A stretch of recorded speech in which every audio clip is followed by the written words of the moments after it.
안녕하세요, 달래입니다. 웹페이지의 레이아웃을 디자인할 때 CSS에서 요소의 너비를 정의하는 width 속성이 매우 중요한 역할을 하게 되는데요.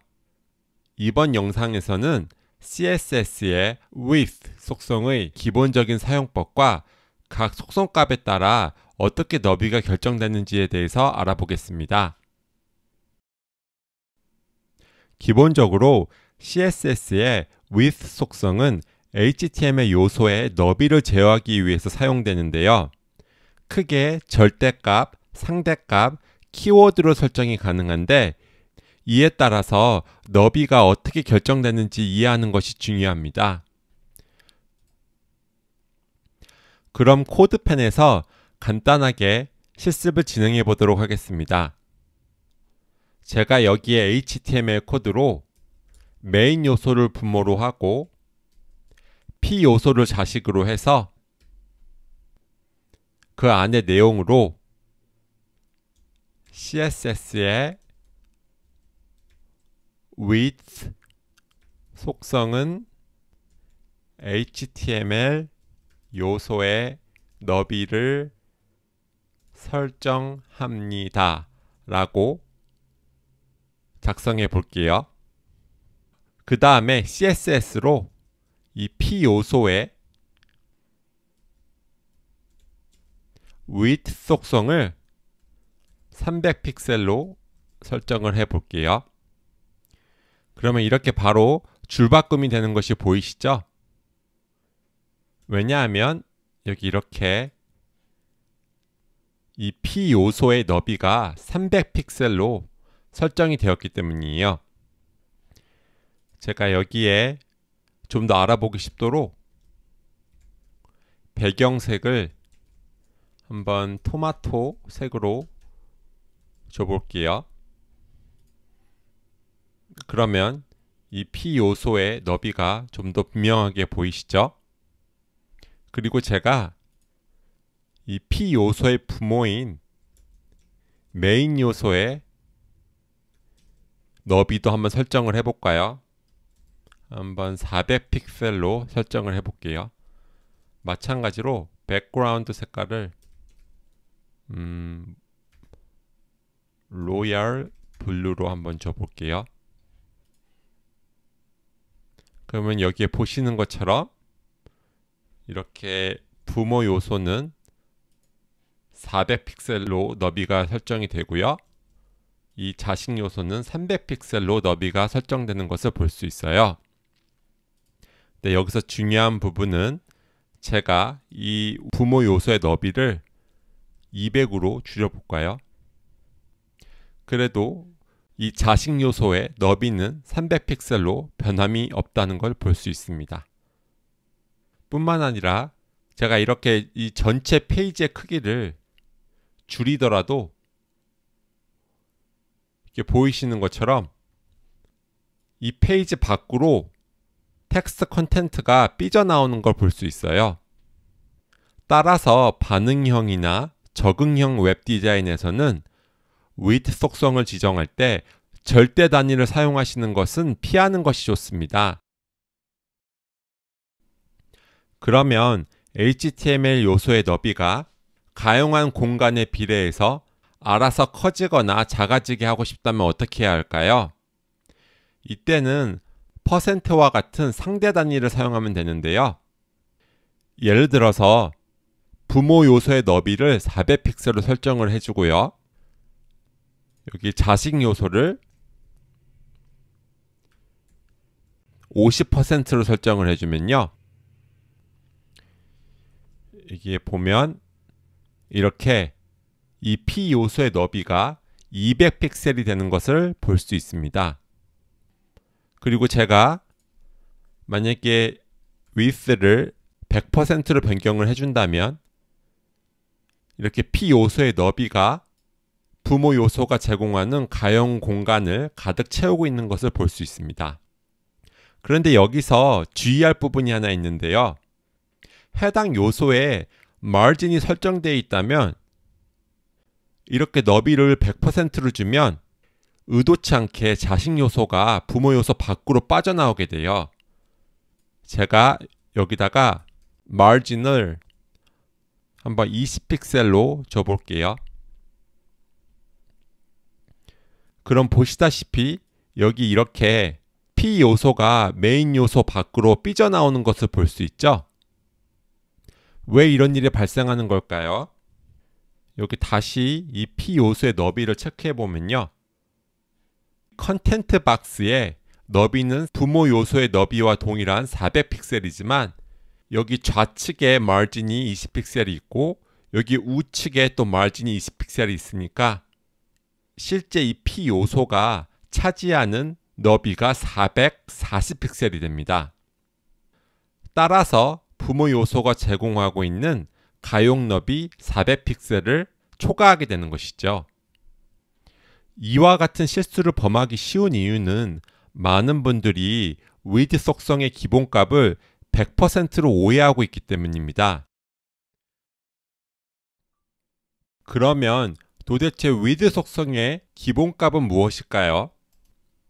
사실 이렇게 width 속성을 명시하지 않는 경우 auto라는 키워드가 기본적으로 사용이 됩니다. 그리고 여기 오른쪽에 보면 이제 더 이상 이 텍스트 영역이 부모 요소를 빠져나오지 않는다는 것을 볼 수 있죠. 제가 width 속성을 이렇게 명시적으로 auto로 설정하더라도 이 오른쪽에는 변함이 없는 것을 볼 수 있습니다. 이렇게 auto 키워드를 사용하면 브라우저가 해당 HTML 요소의 너비를 자동으로 계산해 주는데요. 계산 알고리즘은 부모 요소로부터 주어진 가용 너비에서 좌우 마진 크기를 제외한 너비를 width 속성 값으로 사용하는 것입니다. 그래서 지금과 같은 경우 여기 P 요소에 마진이 20픽셀이 설정이 되어 있죠. 그래서 좌우에 이렇게 20픽셀 더하기 20픽셀을 더하면 40픽셀이 되잖아요. 근데 부모 요소에서 제공하고 있는 가용 너비는 400픽셀이에요. 그래서 400픽셀에서 20을 빼고 또 20을 뺀 이 360이 이 P 요소의 너비로 자동 설정이 되는 것입니다. 즉 마치 이 auto 대신에 360 픽셀을 설정해 준 것과 동일한 효과가 나는 것이지요. 제가 부모의 너비를 500 픽셀로 늘리면 이렇게 절대값을 사용하면 이 자식 요소의 너비는 자동으로 늘어나지 않죠? 근데 제가 이렇게 auto를 사용하게 되면 자식 요소의 너비가 이렇게 알아서 증가가 되는 것을 볼 수 있습니다. 그래서 여기 오른쪽에 보면 이제 460 픽셀이라고 나오죠. 500에서 40 픽셀을 빼니까요. 마찬가지로 제가 부모 요소의 너비를 300 픽셀로 줄이면 이번에는 자식 요소의 너비가 260 픽셀이 되고요. 다시 400 픽셀로 돌려놓으면 이렇게 자식 요소의 너비가 360 픽셀로 돌아오는 것을 볼 수 있습니다. 웹페이지의 레이아웃을 디자인할 때 대부분의 경우 이것이 우리가 원하는 너비 설정 방식이기 때문에 CSS에서는 이렇게 auto를 기본값으로 채택을 하고 있습니다. 그래서 우리는 굳이 일일이 width 속성을 auto로 설정할 필요가 없는 것이죠. CSS의 width 속성의 값으로 min 컨텐트나 max 컨텐트라고 하는 키워드를 설정할 수도 있는데요. 이 두 개의 키워드는 특이하게도 부모 요소가 제공하는 가용 공간이 아닌 해당 요소가 담고 있는 컨텐츠에 의해서 너비가 결정이 됩니다. 먼저 min 컨텐트 키워드는 요소의 너비를 줄일 수 있을 만큼 최소로 줄이고 싶을 때 사용합니다. 그리고 이 최소 너비는 해당 요소가 담고 있는 컨텐츠에 의해 좌우가 되는데요. 예를 들어서 이와 같은 텍스트 컨텐츠의 경우 기본적으로 가장 긴 0단어의 길이가 최소 너비를 결정하게 됩니다. 그래서 제가 P 요소의 width 속성을 min content로 이렇게 설정을 해줘 보면요. 여기 오른쪽에 보이는 것과 같이 지금 이 HTML이 가장 넓은 단어이기 때문에 이것을 기준으로 P 요소의 너비가 결정이 되는 것을 볼 수 있습니다. 여기 보면 43.262 픽셀이라고 나오죠. 제가 이 HTML에다가 이렇게 HTML을 두 번 더 붙여보면요. 이제 이 단어의 길이가 더 길어져서 이 요소의 너비가 130.371 픽셀이 되는 것을 볼 수 있습니다. 이것을 다시 원래대로 돌려놓고 제가 만약에 줄바꿈이 일어나지 않도록 이 white space 속성을 no wrap로 주면요. 그러면 제가 줄바꿈이 일어나지 않도록 강제하였기 때문에 가장 긴 단어 기준이 아니라 이 전체 문장을 기준으로 너비가 설정이 되는 것을 볼 수 있습니다. 그래서 보면 351.938 픽셀이 이제 너비가 되죠. 제가 여기서 whitespace의 속성값을 다시 기본값인 normal로 바꿔보면 이렇게 다시 예전처럼 가장 넓은 공간을 차지하는 0단어에 의해서 요소의 너비가 결정되는 것을 볼 수 있습니다. 다음에 다룰 max 컨텐트 키워드는 min 컨텐트 키워드와 정반대로 HTML 요소의 너비를 최대한 느리고 싶을 때 사용합니다. 최대 너비 역시 해당 요소가 담고 있는 컨텐츠에 의해서 좌우가 되는데요. 예를 들어서 이와 같은 텍스트 컨텐츠의 경우 줄바꾸기를 하지 않는 상태에서 문장의 길이가 제일 길어지겠죠? 그래서 제가 여기에 width 속성의 값을 max 컨텐츠로 한번 바꿔볼게요. 네, 그러면 이렇게 보시다시피 이 텍스트로 만들 수 있는 최대 너비인 거의 352 픽셀이죠. 이 값이 P 요소의 너비로 사용되는 것을 볼 수 있습니다. 제가 만약에 이 텍스트 컨텐츠의 내용을 늘려보면 어떨까요? 제가 같은 텍스트를 한번 두 번 사용해 볼게요. 그러면 이렇게 보시다시피 자식 요소가 부모 요소를 삐져나오게 되는데요. 여기 너비를 보면 이제 708 픽셀이 넘어가는 것을 볼 수 있어요. 그래서 부모 요소의 너비인 400 픽셀을 훌쩍 넘어가게 되는 거죠. 그래서 맥스 컨텐츠를 사용할 때는 이 부분에 주의가 필요하고요. 대부분의 경우에는 오토를 사용하시는 것이 더 안전하실 거예요. 그럼에도 불구하고 맥스 컨텐츠가 유용하게 쓰일 때가 있는데요. 바로 텍스트 길이에 딱 맞게 배경색을 적용할 때예요. 그래서 제가 다시 텍스트의 길이를 줄이고요. 여기에 width 속성을 한번 500 픽셀로 늘려볼게요.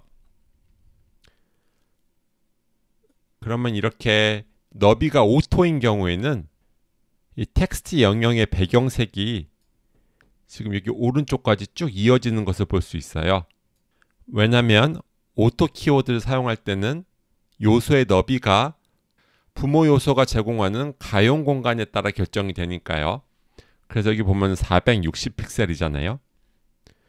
그런데 여기에 width 속성의 값을 이렇게 max 컨텐츠로 바꿔주잖아요.